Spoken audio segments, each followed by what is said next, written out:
જૂનાગઢ તા 03 જૂનાગઢમાં circuit house ખાતે વિચરતી અને વિમુક્ત જાતિ સમુદાયની ચિંતન શિબિર યોજાઈ હતી, જેમાં સભ્ય શ્રી ભરતભાઈ પટણીના અધ્યક્ષ સ્થાને સમગ્ર કાર્યક્રમનું આયોજન કરવામાં આવ્યું હતું. અસ્મિતા અને ગૌરવથી ઉત્થાન આ સૂત્ર સાથે કેન્દ્ર સરકારશ્રી દ્વારા વિચરતી અને વિમુખ, પછાત અને અતિ પછાત, અનુસૂચિત જાતિ અને અનુસૂચિત જનજાતિ આમ સમાજના મુખ્ય પ્રવાહમાંથી પાછળ રહી ગયેલા લોકોને સશક્ત, સાક્ષર અને મજબૂત કરવાના પૂરજોશથી પ્રયત્નો કરવામાં આવી રહ્યા છે.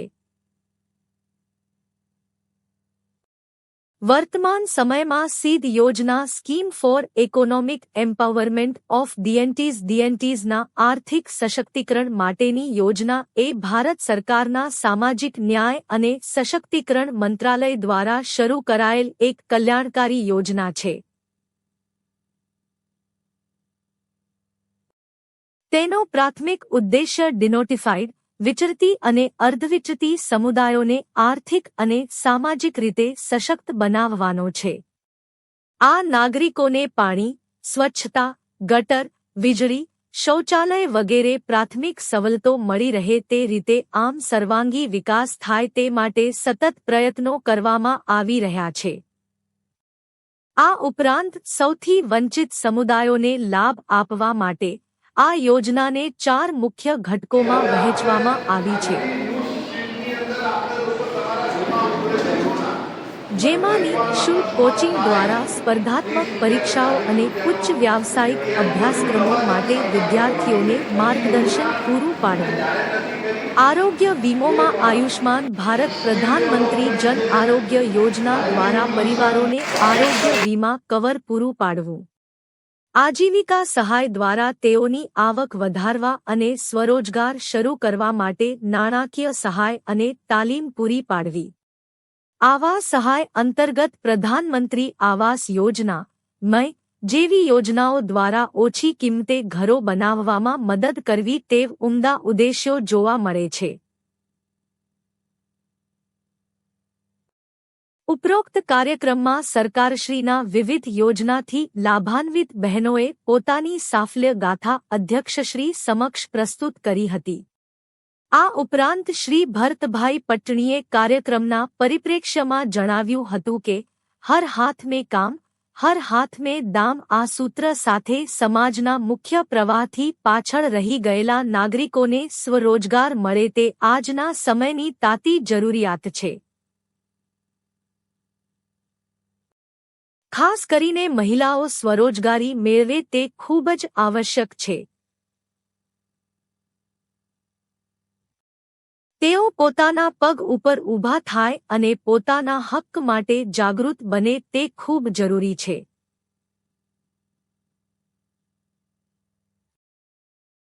ભગવાનની ભક્તિ કરવાની છે, નમાઝ 5 ટાઈમની નમાઝ પઢવાની છે, ઇબાદત કરવાની છે, માની આરતી કરવાની છે, એમાં ના નથી. પણ કોઈ ગજ્યો આવી કરીને આપણા ગજવા આ પ્રકારની અંધશ્રદ્ધા આપણા સમાજમાંથી આપણે દૂર કરવા. ત્રીજી વાત હું કહીશ કે સમાજમાંથી કુરીતિઓ ધંધા આપણી આવક ઓછી હોય અને આપણે 5 લાખની સગાઈ કરવા જઈએ અને વ્યાજે પૈસા લઈએ, આખું કુટુંબ ગરીબ થઈ જાય. લગ્નમાં કરીને અને પછી લિસ્ટ આવે, પેલો કરિયાણા વાળો આવે, સોની આવે અને 12 લાખની થયું હોય અને આપણે 3% 4% ભાવના વ્યાજે પૈસા. હવે આપણે આ નવી ન્યૂઝ સ્ટ્રીટની અંદર આપણે લોકો તમારા ઘરમાં ઉતરે બેઠોના કોઈ પણ અકસ્માત થાય 30 રૂપિયા કે 40 રૂપિયાનો એનું બધું લવાજમ સરકાર કરવાની છે. હજી યોજના એને જાહેર નથી કરી. એ પણ સ્કિલ ડેવલપમેન્ટ છે, लाइवलीहुड मिशन. भाई मैं अभी तो बेनती का मुझे सम्मान नहीं किए जो आप कर रही है इतना, तो ये तो माँ जगदम्बा का रूप हुआ. और मैं आपका सम्मान कर रहा हूँ क्योंकि आप बहन जी का मुझ पर दुख देकर बहन जी का स्वागत, क्योंकि हम लोग को भाषण देते हैं जमीन पे તો એ જો કામ કરશે. અરે વાહ લીલું પક્ષીઓ પડ્યા. અરે સહી છે. આચાર્ય પટુભાઈની દીકરીના સન્માન થાય એવી મારી શુભકામના. અરે આદિવાસી આ લે કરતા. અરે લે કરતા. અરે એક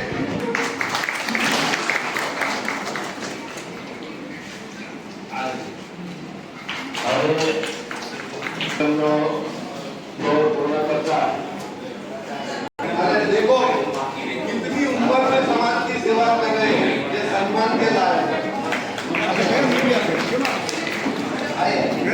ચેનલો છે બધાને મોકલજો બા 4-5 ચેનલ એક નથી પ્રશ્નોત્તરી આવે છે મીડિયા આવે છે તો બોલાવાય ને મીડિયાને આ પહેલો પ્રશ્ન મીડિયા ગમે પ્રશ્નો કરે એ મીડિયા છે મીડિયાનું કામ જ છે પ્રશ્નોત્તરી કરવાનું આતુર ગરીબીમાં જતો રહેશે.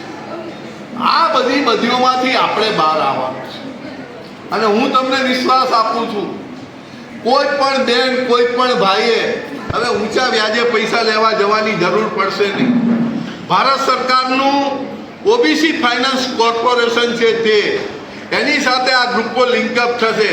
કોઈ એક વ્યક્તિને જામીન આપવા પડે ભાઈ આપણી પાસે તો મેણિયાનું છાપું છે, આપણી પાસે તો કોઈ મિલકત એવી નથી કે આપણે એને કાચમાં કે બોજમાં મૂકીએ, પણ ગ્રુપની ઇજ્જત ઉપર ગ્રુપની આબરૂ ઉપર એક એક ગ્રુપને 10 લાખ 15 લાખ રૂપિયા જેટલી માત્ર રકમ ભારત સરકાર આપવાના.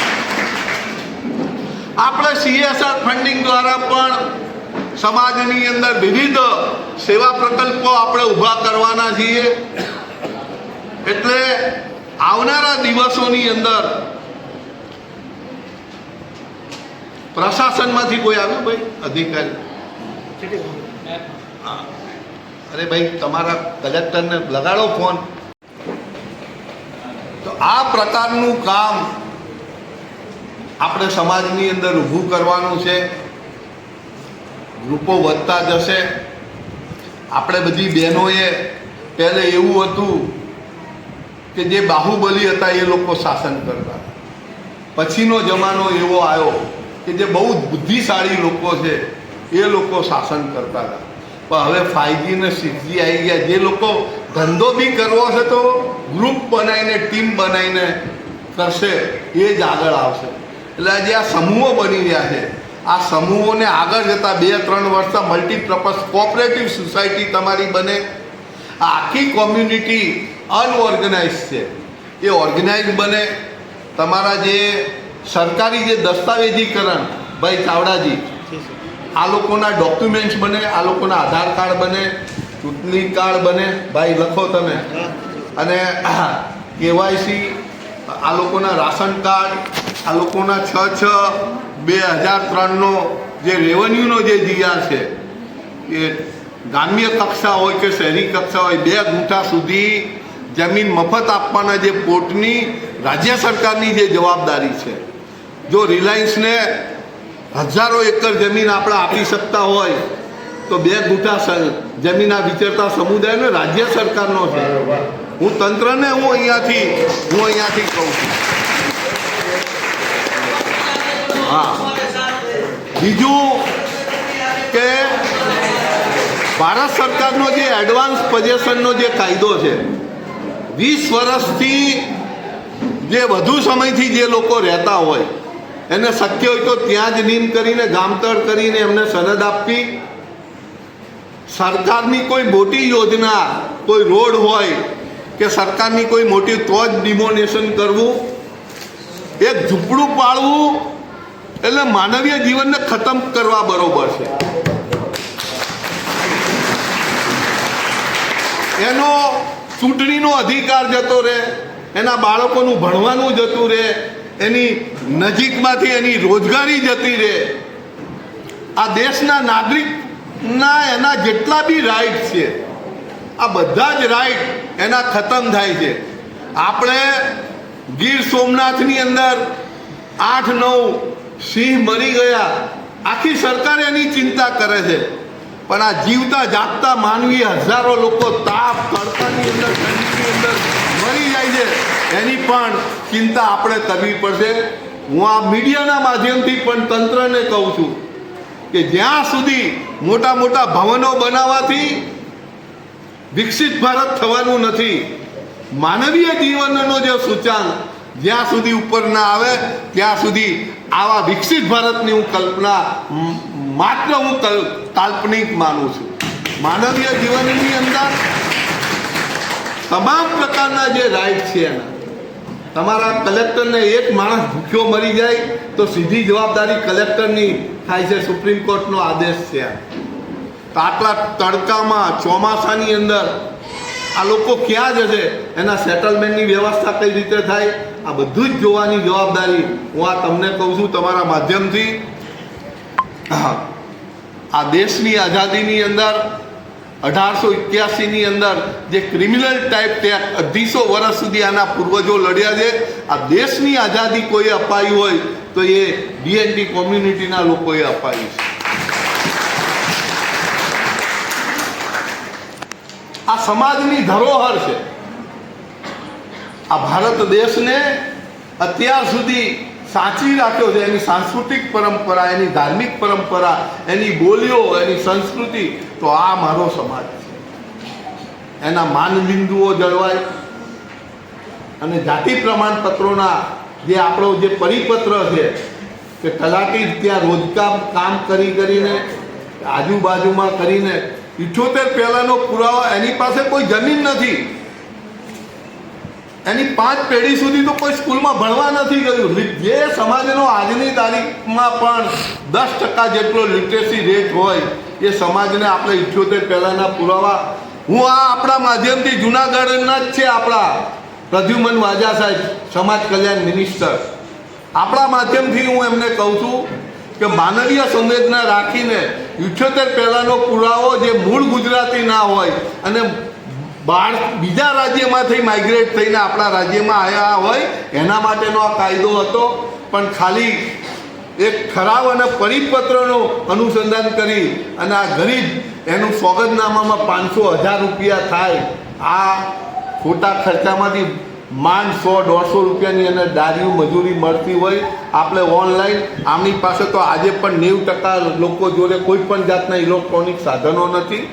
આપણે જવું પડશે. ભારત સરકાર, આપણા વડાપ્રધાનના અનેક અપીલો છતાં પણ તંત્રની ઉદાસીનતા મને લાગે છે ક્યાંક આ સમાજની સેવા કરવામાં કાંઈ ઊણી ઉતરે છે. આજના દિવસે તમામ સંસ્થાઓએ મને બોલાવી કરીને જે મારું સન્માન કર્યું, તો કંઈ સન્માન બી નથી કરતો. આ 350 વર્ષની પીડામાંથી આ સમાજ કેવી રીતે પીડામાંથી મુક્ત થાય, હું રાતનો ઊંઘી પણ શકતો નથી. એમ આ લોકોની પીડા જોઉં છું મારું કલેજું કાપી જાય છે. આવા સમાજનું ઉત્થાન અને એની પીડા મારા અંતર્મનમાં હું એ પીડા અનુભવું છું કે ખુલ્લામાં રેલના અડ્ડા ઉપર પડેલો માણસ કે બસ સ્ટેન્ડ ઉપર પડેલો માણસ, આજે આપણે બધા તો 80માં આમની પાસે કંઈ લાઇટ નથી, પંખા નથી, આટલી 45 ગરમીમાં એક પ્લાસ્ટિક માનવીય સંવેદના દ્વારા મહાત્મા ગાંધીએ સમાજનું દર્શન કર્યું કે 16 વર્ષની કન્યાને હુબલીના કિનારા ઉપર નગ્ન અવસ્થામાં એને જોઈ, સમાજના દર્શન કર્યા અને કોટ ટાઈ અને ગંગામાં પધરાવી દીધી કે જ્યાં સુધી આ દેશના 33 કરોડ લોકોના અન્ન ઉપર 3 વસ્ત્ર નહીં હોય ત્યાં સુધી હું વસ્ત્ર ધારણ નહીં. જ્યાં સુધી વ્યક્તિ સમાજના દર્શન નથી કરતો ત્યાં સુધી એના અંદર ભીતર મનમાં વેદના પ્રગટ થતી નથી. જ્યાં સુધી વેદના પ્રગટ નથી થતી ત્યાં સુધી એના ભીતર મનમાં સંવેદના પ્રગટ નથી થતી. હું મારા ભીતર મનની સંવેદનાથી આ કામ કરી રહ્યો છું. મને લાગે છે આપણા ગુજરાત રાજ્યના યશસ્વી મુખ્યમંત્રી માનનીય ભૂપેન્દ્રભાઈ પટેલ ગરીબોની, વંચિતોની ખૂબ ચિંતા કરી રહ્યા છે. રાજ્યના નાયબ મુખ્યમંત્રી હર્ષ સંઘવીજી પણ ખૂબ ચિંતા કરી રહ્યા છે. પણ મને લાગે છે આ ચિંતાને સંવેદના સાથે લઈ કરીને ટાર્ગેટ એરિયા આ વંચિત સમૂહને બનાવીને આવે તો કરોડો પરિવારોની અંદર એક નવી આશાનું સંચાર થશે. આ સાથે હું મારી વાણીને વિરામ આપતા પહેલા અહીંયા બેઠેલા લોકો માટે મારે કહું કે અબ તો તેરા હી તાન બન ગયે હમ ગુલતાન, मेरे भाइयों आप पर मेरी जान कुर्बान, मेरी जान कि नजर को ऐसी रसाई दे जहां मैं देखूं आईना तो आप सब मुझे दिखाई दे, अस्तु भारत माता की जय, वंदे मातरम. ભરતભાઈ બાબુભાઈ પટણી, મેમ્બર ભારત સરકાર DWBDNC બોર્ડ, સામાજિક ન્યાય અને અધિકારિતા વિભાગ. આજની જે મિટિંગ થઈ એમાં મુખ્યત્વે જે એસએચજી ગ્રુપો જુનાગઢ જિલ્લામાં જે 50 બન્યા છે, અમારું જે સૂત્ર હતું હર હાથ કો કામ હર હાથ કો દામ, જે બહેનો આત્મનિર્ભર બની છે, જે એમને તાલીમો મળી છે, પોતાનો રોજગાર અને એમના જે બધા જે અને અહીંના લોકલ જે પ્રાણ પ્રશ્નો હતા એની અંદર મુખ્યત્વે જે ઝુંપડપટ્ટીનું જે ડિમોનેશન જે કરવામાં આવે છે, જે જાતિ પ્રમાણપત્રો છે, આધાર કાર્ડ છે, ચૂંટણી કાર્ડ છે, રાશન કાર્ડ છે, મૂળભૂત પાયાની જરૂરિયાતોના જે ડોક્યુમેન્ટ એમની પાસે નથી, એ ડોક્યુમેન્ટ મેં જિલ્લા સમાજ કલ્યાણ અધિકારી પરમારજી અને ચાવડાજીને મેં સૂચના આપી છે. અહીંના જે મામલતદાર, નાયબ મામલતદાર અહીંયા હાજર હતા અને આપણા માધ્યમથી જુનાગઢ કલેક્ટરશ્રીને પણ આગામી 3 મહિનાની અંદર આખા જુનાગઢ જિલ્લાની અંદર એક પણ વિચરતી વિમુખ જાતિનો એવો પરિવાર ના રહે કે જેની પાસે રાશન કાર્ડ નથી, આધાર કાર્ડ નથી, ચૂંટણી કાર્ડ નથી, જાતિ પ્રમાણપત્ર નથી. અને સીડ યોજના દ્વારા આ બહેનોની અંદર જે ઉત્સાહ આવ્યો છે, એમને પડતી જે મુશ્કેલીઓ છે, આની તંદુરસ્ત ચર્ચા થઈ અને એના નિરાકરણ માટે અમે પ્રયત્ન જે અમારા જે મુખ્ય મુદ્દાઓ હતા એમાં સરકારી જે ડોક્યુમેન્ટ્સ છે, આધાર કાર્ડ છે, ચૂંટણી કાર્ડ છે, રાશન કાર્ડ છે, રાજ્ય સરકારનો 6/6/2003નો જે રેવન્યુનો જે જીઆર છે, જાતિ પ્રમાણપત્રોમાં પડતી જે મુશ્કેલીઓ છે, ભારત સરકારની સીટ જ્યાં સુધી જાતિ પ્રમાણપત્ર ના હોય ત્યાં સુધી અમે ભારત સરકારની યોજનાઓનો લાભ ના આપી શકીએ. એટલે અમારા ચાવડાજી બહુ ઇનિશિયેટિવ લઈ કરીને જે રાજ્ય સરકારનો જે પરિપત્ર જે થયો છે એને આધાર રાખી કરીને આગામી 3 મહિનાની અંદર એક પણ વ્યક્તિ જુનાગઢ જિલ્લાનો કે જેની પાસે આધાર કાર્ડ નથી, ચૂંટણી કાર્ડ નથી, રેશન કાર્ડ નથી, એક ટાસ્ક ફોર્સ બનાવી કરીને અમારા સમાજ કલ્યાણ નાયબ નિયામક શ્રી પરમારજી, ચાવડાજી અને અમારા મદની સમાજ કલ્યાણ અધિકારી આ લોકોના જે પ્રાણ પ્રશ્નો છે એને અગ્રતા આપી કરીને હું આપણા માધ્યમથી મને મોટામાં મોટી જે ચિંતા છે એ ડિમોનેશનની ચિંતા છે. જે ઝુંપડપટ્ટી હટાવવાનું જે ઝુંબેશ છે, સુપ્રીમ કોર્ટના જજમેન્ટનું ઉલ્લંઘન ન થાય, એડવાન્સ પોઝેશન એક્ટનો જે કાયદો છે એનું પાલન થાય અને જો દબાણ તમારે હટાડવા હોય તો એમને વૈકલ્પિક વ્યવસ્થા આપીને પેલી વૈકલ્પિક વ્યવસ્થાની એની ચિંતા કરવામાં આવે. શક્ય હોય તો રીડેવલપમેન્ટ, જ્યાં ઝૂંપડી છે ત્યાં એને રીડેવલપમેન્ટ, જેને 40-50 વર્ષથી રહે છે, જેની પાસે સનદો નથી, એ જ જગ્યાને નીમ કરી અને જે 6/6/2003નો જે રેવન્યુનો જે જીઆર છે એને ધરાતલ ઉપર, જમીન ઉપર આવીને એમને સનદો આપવાનું કામ થશે તો મને લાગે છે રાજ્ય સરકારના ભૂપેન્દ્રભાઈ પટેલ અને આપણા નાયબ મુખ્યમંત્રી હર્ષ સંઘવી અને આપણા જિલ્લાના શિક્ષણ મંત્રી અને સમાજ કલ્યાણ મંત્રી માન્ય પ્રદ્યુમનભાઈ વાજા આ વાતને રાજ્ય સરકારને આજે રજૂઆત રાજ્ય સરકારના જીઆર કરીને આજે મૂળ જે બધા પ્રશ્નો છે એનું નિરાકરણ લાવશે એવી મને ચોક્કસ ખાતરી છે. તો કોઈ પણ અધિકારી ભારત દેશના બંધારણને બંધાયેલો છે આ વંચિત સમૂહો માટે આર્ટિકલ 15-16 બાબા સાહેબ આંબેડકરે જે સંવિધાનિક અધિકારો આપ્યા છે, આર્ટિકલ 21 અને આર્ટિકલ 341, આર્ટિકલ 342 એની ભારતના બંધારણની અંદર એ જોગવાઈ છે. એટલે કોઈ પણ વ્યક્તિ કોઈની પણ સાથે અભદ્ર વર્તન ન કરી શકે અને એના માટે ભારત સરકારની જે દંડ સંહિતા છે, ભારત સરકારની જે આઈપીસીની જે કલમો જેટલી નાગરિકોને જેટલી લાગે છે એટલા અધિકારોને પણ એ આઈપીસીની કલમ લાગે છે. કોઈ પણ વ્યક્તિ ગુનો કરે તો મોટો ચમરબંધી પણ હોય, એ બંધારણના કોન્સ્ટિટ્યુશનના દાયરામાં અને રાજ્ય સરકારના શિસ્ત અને અપીલના જે નિયમો છે, આ શિસ્ત અને અપીલના નિયમો સાથે બધા લોકો બંધાયેલા છે. અસ્તુ. હવે સરકારોની પણ મર્યાદાઓ હોય છે.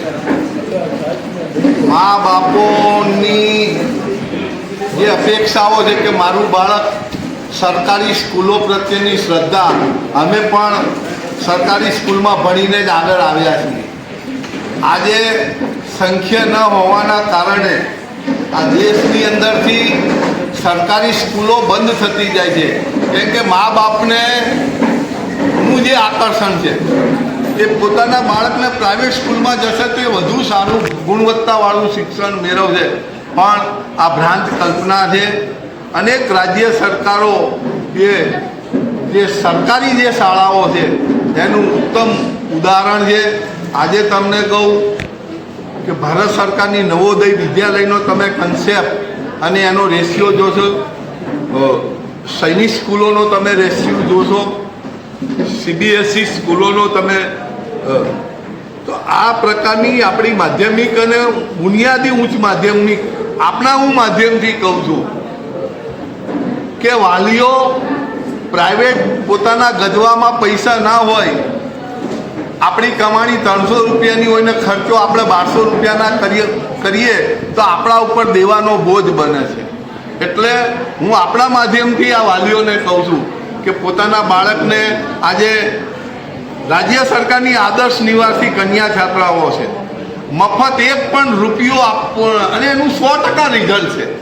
તમે 5 સ્ટાર ફેસિલિટી છે, પણ વાલીઓએ પોતાના બાળકને છાતીઓથી દૂર કરવું નથી. એટલે વાલીઓની પણ ખામી છે. બધું જ સરકારો કરશે અને બધા જ પ્રશ્નો સરકાર ઉકેલશે. આ ભ્રાંત માન્યતામાંથી પણ આપણે બહાર આવવું પડશે. સાહેબ, ખરેખર આ પ્રશ્ન આવ્યો છે એના માટે આપને રાજ્ય સરકાર આપ દ્વારા પ્રશ્નો કરશો, રાજ્ય સરકારનો પ્રશ્ન હલ કરવા માટે આપના દ્વારા કેવા પગલાં? જે વિદ્યાર્થી 2-3 એવા છે કે અનેક વિદ્યાર્થી છે કે જેનું જીવન બગડેલું છે ને આ સલટી અટક્યા, શું કહેશો? કેવા પગલાં રહેશે આપના માધ્યમથી? કોઈ સંસ્થા વાલી પાસે પૈસો ના હોય અને એ વિદ્યાર્થીનું સર્ટિફિકેટ ના આપવું એ ગુનો બને છે, કાયદાની ભાષામાં ગુનો બને છે. હું આપણા માધ્યમથી આવી કોઈ પણ સંસ્થાઓ હોય એના ઉપર ફોજદારી કેસ થવા જોઈએ. અમારા સમાજ કલ્યાણ અધિકારી જોડે એની રજૂઆત કરે. સમાજ કલ્યાણ અધિકારી સીધો સંચાલકને ફોન કરશે. સંચાલક જો એ સર્ટિફિકેટ નહીં આપે તો એને કાયદાનું ભાન કરાવવામાં આવશે અને જે તે કાયદાની મર્યાદામાં રહી અને જે પ્રોસિજર થશે એ એના ઉપર કાયદેસરની કાર્યવાહી કરવામાં આવશે.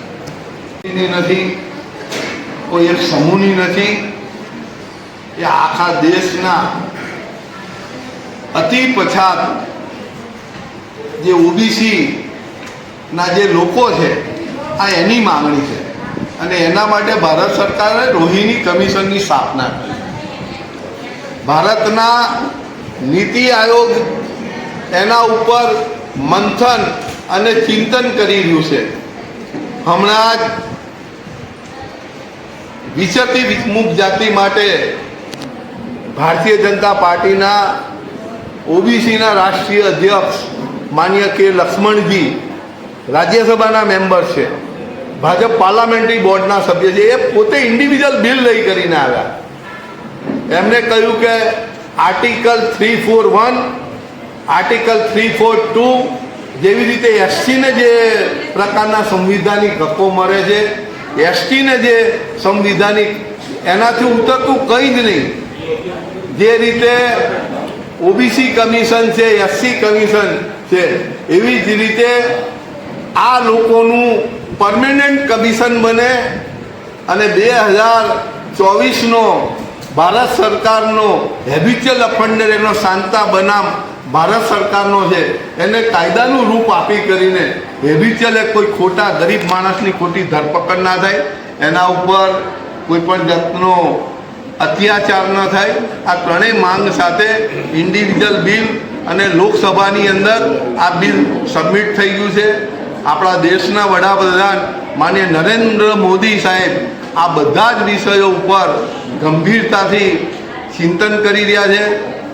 કમિશનનો અહેવાલ રોહિણી કમિશનનો આવ્યા પછી મને પૂરો વિશ્વાસ છે કે આપણા દેશના યશસ્વી વડાપ્રધાન માનનીય નરેન્દ્રભાઈ મોદી આ વાતને જરૂરથી ઓબીસીના અતિ પછાત લોકો જે 27%માંથી અલગ અલગ પ્રકારનું કેટેગરાઇઝ કરે, જે રીતનું મહારાષ્ટ્ર સરકારે કર્યું છે એ રીતનું રાજ્ય સરકારો પણ કેટેગરાઇઝ કરે અને એ દિશાની અંદર ખૂબ કામ ઝડપથી આગળ વધે છે.